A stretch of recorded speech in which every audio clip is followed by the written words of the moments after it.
Biblioteca de Bolso, uma conversa informal a três sobre a relação que estabelecemos com os livros. Uma ideia original de Inês Bernardo E José Mário Silva. Bem-vindos a mais um Biblioteca de Bolso. Hoje o nosso convidado é Sandro William Junqueira. Nascido em 1974, num país que já não existe, a Rodésia, Sandro tem-se vindo a destacar sobretudo na área do teatro, enquanto encenador, ator e professor, e na área da literatura. Deles estão publicados pela Caminho 3 romances, O Caderno do Algoz, Um Piano para Cavalos Altos e No Céu Não Há Limões. Este ano estreou-se ainda com um livro infantil, A Cantora Deitada, com ilustrações de Maria João Lima. Olá, Sandro. Olá, bem-vindo. Obrigado pelo convite, é um prazer estar aqui. O Sandro traz-nos como primeira escolha A Ilha Misteriosa de Júlio Verne, que é uma aventura, é um livro de aventuras. Sim. Leste quando eras criança, como é que... Eu escolhi esse livro porque acho que foi a ignição, ou seja, o gatilho para a minha relação posterior com os livros. Eu sou filho único e os meus pais nunca foram grandes leitores. E eu já contei esta história, mas acho que é marcante, não sei se é uma história interessante. Mas então os meus pais tinham uma estante muito grande na sala. E claro que uma estante vazia não é uma coisa muito bonita. E então, na altura, o Círculo Leitores estava em grande força, porque as pessoas compravam maioritariamente livros pelo Círculo Leitores. Então os meus pais lá compravam livros para compor a estante, não é? E eu, naquela altura, não tinha filho único, não tinha computadores, não tinha nada. E pronto, a grande parte do meu tempo era a brincar sozinho, ou então a ler. Eu lembro-me de folhear uma versão do Dom Quixote ilustrada, etc. Júlio Diniz, Essa de Queiroz. Passeava e acontece um dia, tinha para aí 11 anos, apanhei varicela. E fiquei de quarentena em casa durante 15 dias, não podia ir à escola, não podia estar com os meus amigos, etc. E então, durante esses 15 dias, eu peguei na Ilha Misteriosa de Júlio Verne, e acho que eram 3 volumes ou 2 capa dura, e deitei-me, pronto, e os meus pais saíam de casa, né? E eu ficava a ler. A varicela, como vocês sabem, é uma coisa que dá muita comichão.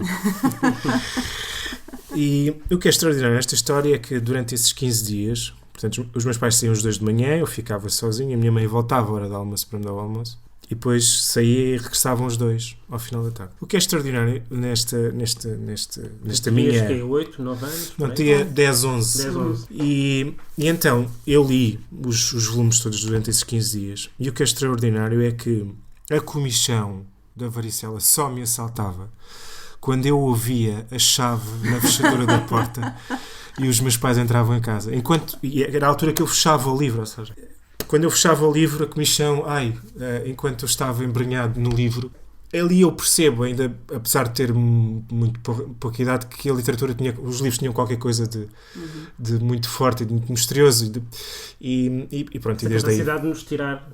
Sim, completamente da realidade. E há uma passagem do livro, e é por isso é que eu falei em ignição, quase um gatilho, que há um momento, aquilo é um naufrágio, eles depois vão para uma ilha, e, portanto, é uma questão de sobrevivência, e há um momento que eu nunca mais me esqueci, eu nunca voltei a reler o livro, portanto, já tenho 30 anos mais, portanto, mas há uma passagem que eu sei que é a questão do fósforo, ou seja, da importância do fogo, e aquele momento, e eu vivi, durante aqueles 15 dias com aquelas personagens. Eles são uma espécie de MacGyver, não é? Porque exatamente. A partir do que têm, das rochas, das cascas das árvores, exatamente. Inventar soluções de sobrevivência. E acho triste que em parte o Júlio Verne não seja um autor tão...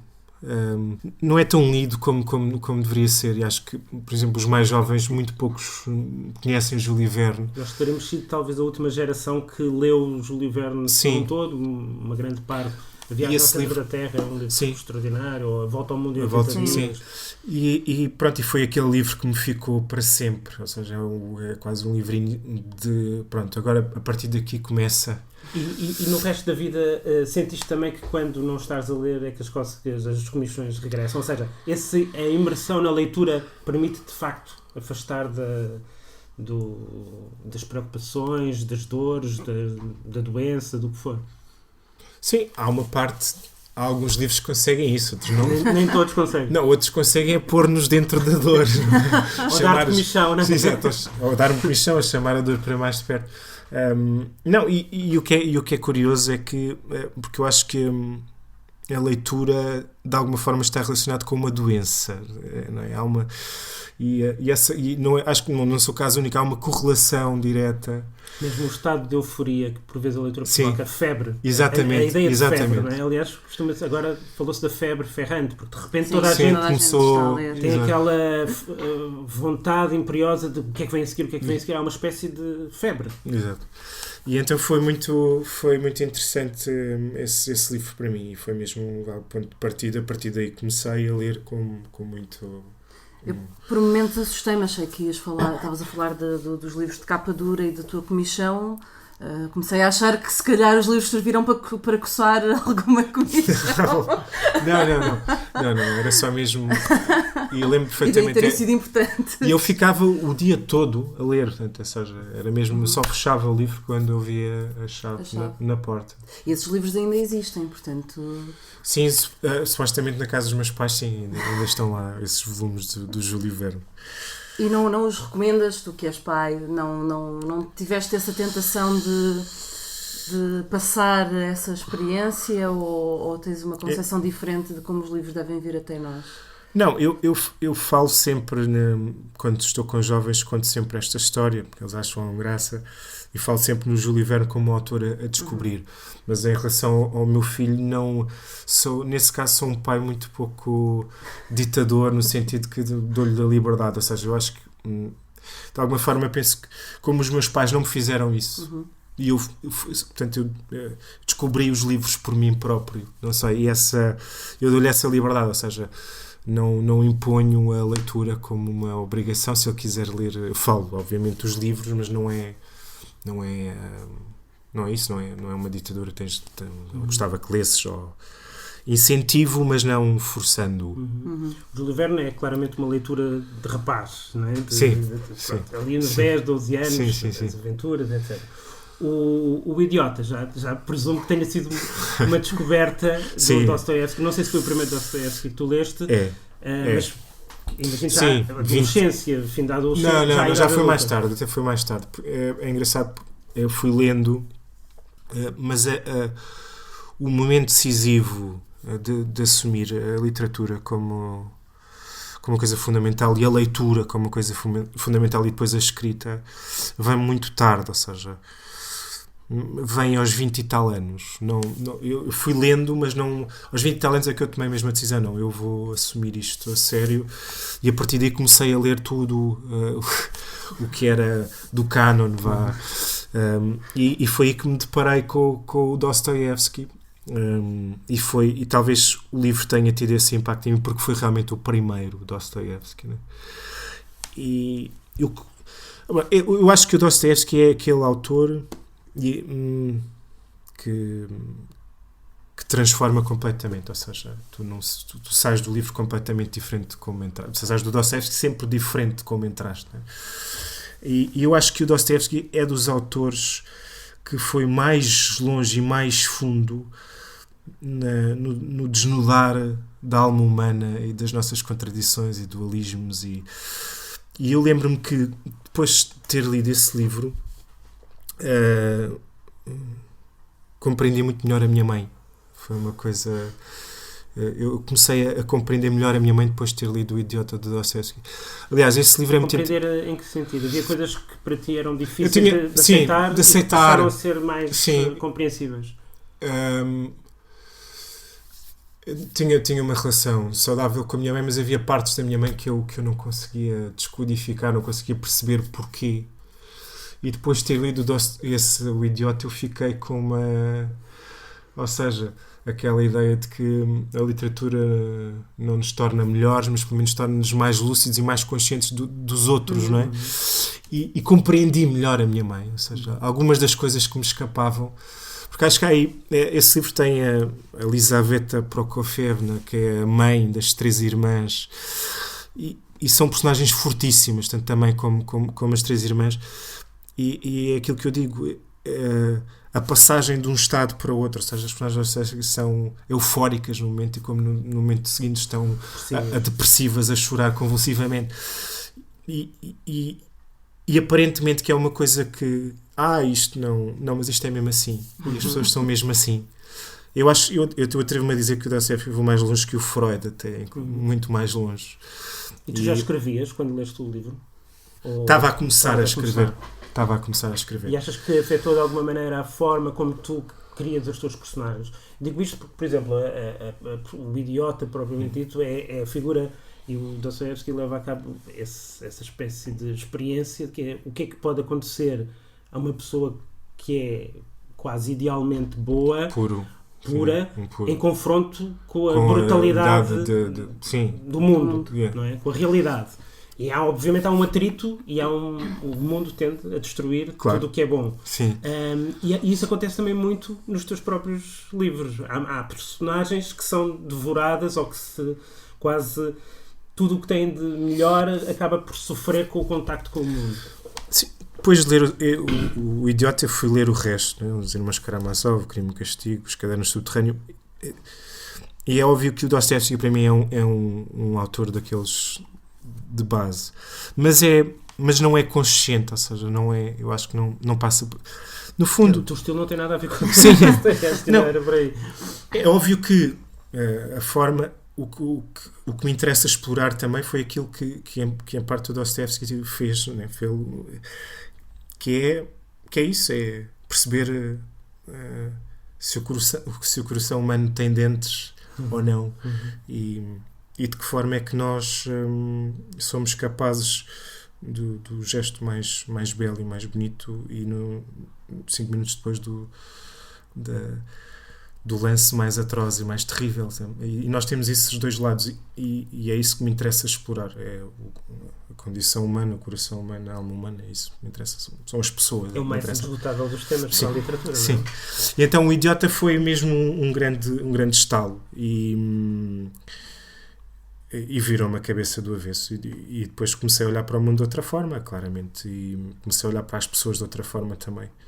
Eu acho que ler o Dostoiévski torna-nos mais meigos com os outros, mais dóceis, mais compreensivos com o outro.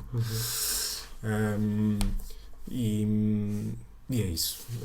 É um livro absolutamente notável, e eu também nunca voltei a reler esse livro. É muito curioso. Já reli O Crime e Castigo, mas esse nunca voltei a reler, mas lembro-me que há 3 ou 4 passagens que são absolutamente memoráveis. Logo no início do livro há uma descrição de um quadro que é de alguém que é condenado à morte, e são 3 ou 4 páginas que ele descreve aquilo que passa pela cabeça da pessoa que sabe que será executada daí a 2 minutos. São os últimos 2 minutos na cabeça de um condenado à morte, que são 4 páginas inesquecíveis.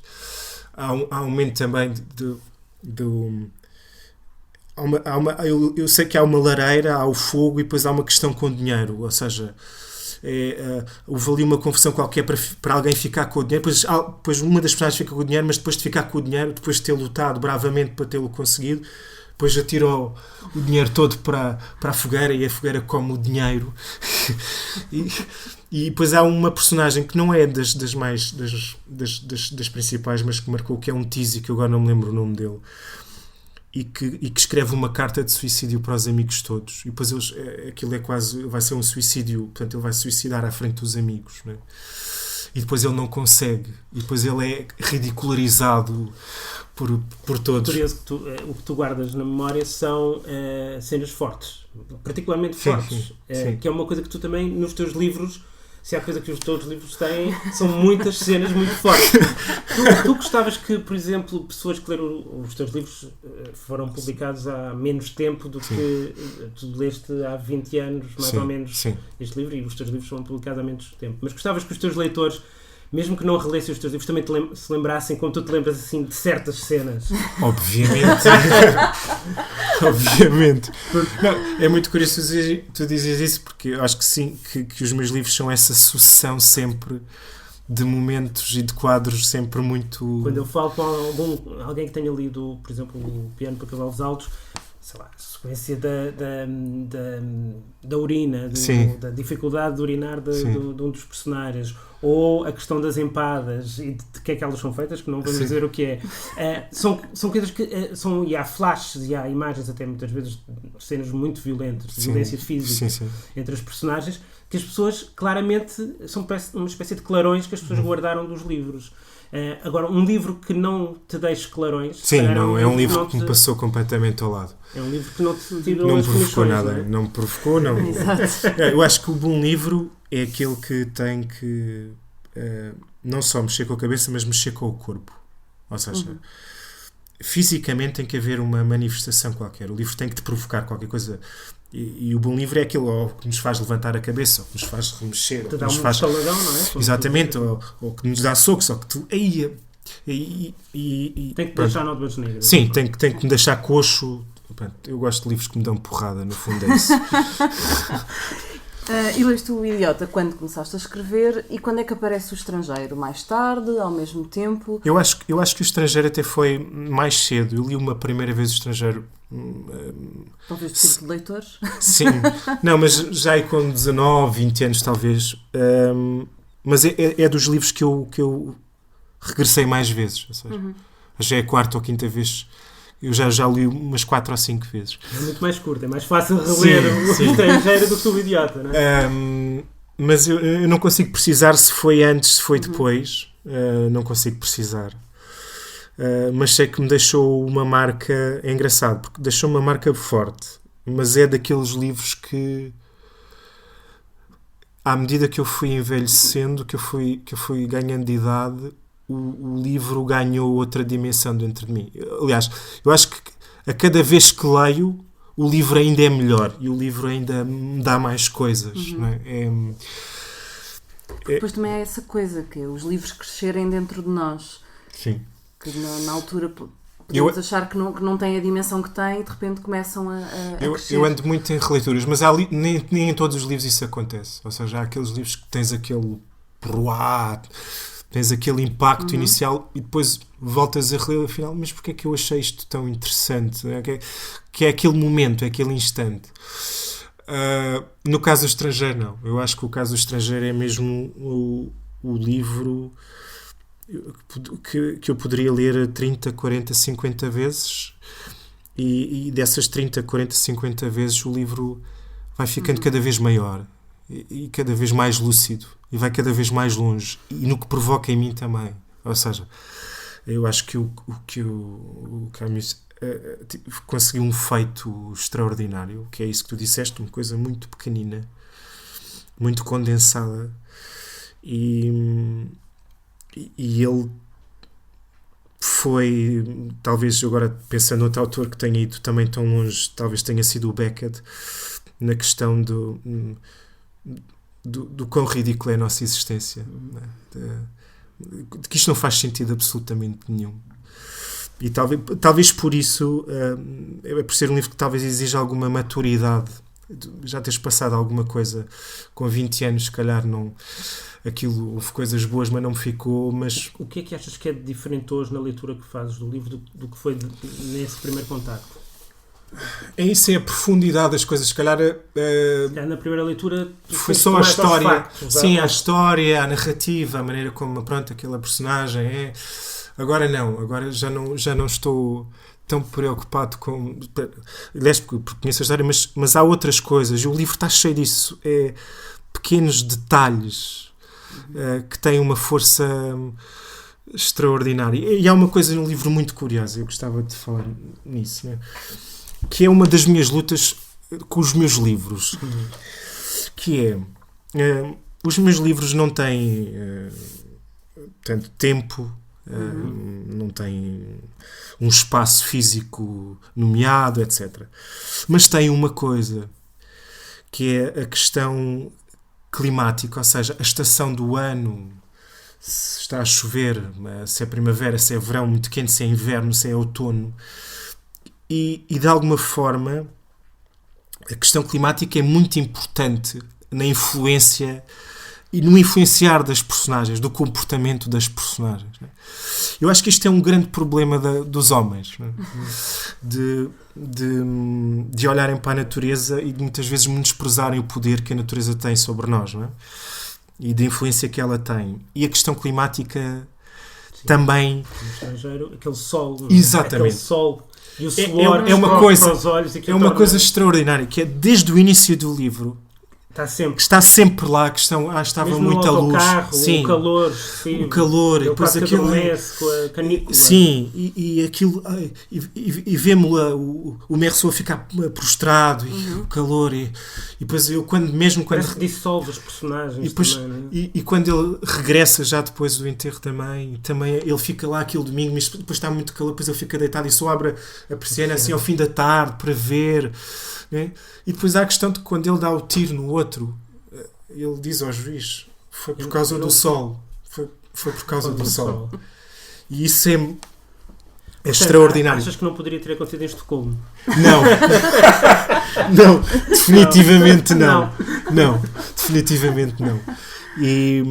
E é claro que isto é só à parte, mas é uma coisa que eu apanhei muito interessante no livro. Portanto, o Meursault é uma personagem que está sempre incomodada com a luz excessiva, com o calor excessivo, e de alguma forma esse acaso de estar muito sol, de estar um calor, foi decisivo no ato que há talvez uma ligação entre o Camus e o Dostoiévski, que é a questão da justiça, porque no final do livro há um julgamento, não é? Há um julgamento.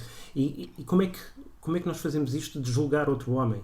Porque depois o julgamento, obviamente, há um lado quase caricatural e absurdo, porque ele acaba por ser condenado pelo facto de não ter manifestado dor ou sofrimento pela morte da mãe, muito mais do que o próprio crime.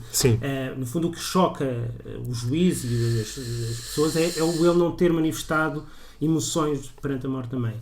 Mas é esta questão que o Dostoiévski também explora muito bem, que é, sobretudo no Crime e Castigo, que é como é que nós somos responsabilizados pelos nossos atos. Se é uma força exterior, se é uma força interior. E isso também aparece em alguns dos teus livros. Achas que é uma questão profundamente humana e por isso também profundamente literária? A questão da culpa também, não é? Do confrontar-te com os teus atos, com a responsabilidade pelos teus atos. Eu acho que o grande julgamento é o julgamento individual, é o julgamento interior. É óbvio que as leis são feitas por homens para controlar, para tentar encontrar aqui uma ordem no homem. Mas eu acho que as leis, por serem feitas por homens e pelos homens serem julgados por outros homens, há aqui uma pescadinha de rabo na boca que não vamos sair deste círculo, não é? E é inevitável. Esta questão da justiça parece-me um pouco utópico. Eu vou dizer que a lei é sempre gema e nunca clara, não é? E no caso do estrangeiro, ele põe a nu realmente o quão ridículo é muitas vezes o sistema, todo aquele processo de julgamento, a forma como o advogado da acusação argumenta, tudo aquilo desmonta. Lá está. Primeiro que tudo, a nossa condição humana como uma coisa absolutamente absurda. E também o absurdo, muitas vezes, que aliás, não é preciso lermos o Dostoiévski ou o Camus, basta olharmos para as notícias semanalmente e percebermos como é que o sistema judicial funciona, não é? Pronto, não te consigo dizer mais do que isto. Mas é engraçado que dos três é o único livro ao qual tu regressas. Ainda assim, dos três foi o único é o único ao qual voltas, ao qual tens necessidade de... E é curioso porque eu ando numa fase de muitas releituras e não é... E é sempre qualquer coisa orgânica, ou seja, é sempre qualquer coisa físico e que me diz... Há aqui um apelo interior na busca de qualquer coisa. Eu tenho que voltar a reler este livro. Eu tenho que voltar. E o estrangeiro se calhar é como há um autor, eu agora não me lembro se foi o Harold Bloom ou um crítico ou um autor que disse que que pela nossa higiene mental todos os anos nós deveríamos ler Chekhov, as peças do Chekhov, ou seja, é como se ir a uma sessão de psicólogo, fazer uma psicoterapia literária e se calhar eu também regresso ao Camus por alguma razão de higiene mental. Exatamente. Sim, de clarificação de algumas coisas na minha. E tu, como nós já percebemos que és um leitor apaixonado e que não lês apenas porque tens de ler, quando te envolves com os livros, envolves-te de uma forma muito não, aliás, porque eu sou muito preconceituoso, ou seja, se um livro sim, se um livro não me agarra à página 40, 50, não tens problemas em afastar? Não, afasto-me. O problema não é do livro, o problema até pode ser meu, naquele dia não estou, ou o meu olhar não está preparado. Eu digo que é apaixonado, é porque sim. Ou há ali qualquer coisa, uma chispa, claramente, uma força de fogo, atração. sim. Ou então não lês por obrigação. Não, nunca. Nunca. Agora tenho que ler isto até ao fim porque é suposto ler. É sempre prazer. É sempre prazer ou dor ou sofrimento. Portanto, mas tem que me causar sempre qualquer coisa. E o livro não só tem que te dar porrada, como também tem que te saber beijar e seduzir. Não é? Claro, obviamente. Há esses dois livros. O grande livro é aquele que consegue mexer com a cabeça e com o corpo ao mesmo tempo. Não é? Essa é a grande literatura. E quando só há uma das partes, fica algo desequilibrado para mim, né? Mas não sou capaz de ler um livro apenas porque e agora poderia enumerar muitos autores que fazem parte do cânone, são grandes escritores e eu reconheço obviamente que são admiráveis, extraordinários escritores, mas cujos livros me dão quebra de tensão, claramente eu não consigo avançar, não consigo ler, não consigo tirar prazer, e a leitura para mim tem de ser um prazer total.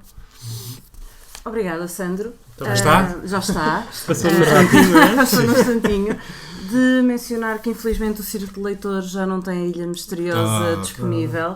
Neste momento o livro continua dividido em 3, mas só o segundo e o terceiro volume é que estão disponíveis numa edição das Publicações Europa América, 6,55€ cada, portanto nem é muito caro, mas penso que já não são de capa dura. Portanto, mas provavelmente na internet é um livro já que caiu no domínio público, provavelmente o projeto Gutenberg, etc. Já existirão versões em inglês, em francês, não deve ser difícil de encontrar na internet. O Idiota tem duas publicações em Portugal, uma através da editora Presença, 22,80€, outra da Relógio d'Água, com uma tradução do António Pescada e pós-fácil de Walter Benjamin, 19,95€. E o Estrangeiro, como tem uma nova edição dos livros do Brasil, a 9,90€. Obrigada, Sandro. Obrigado. E até para a Muito semana. Obrigado, até à próxima.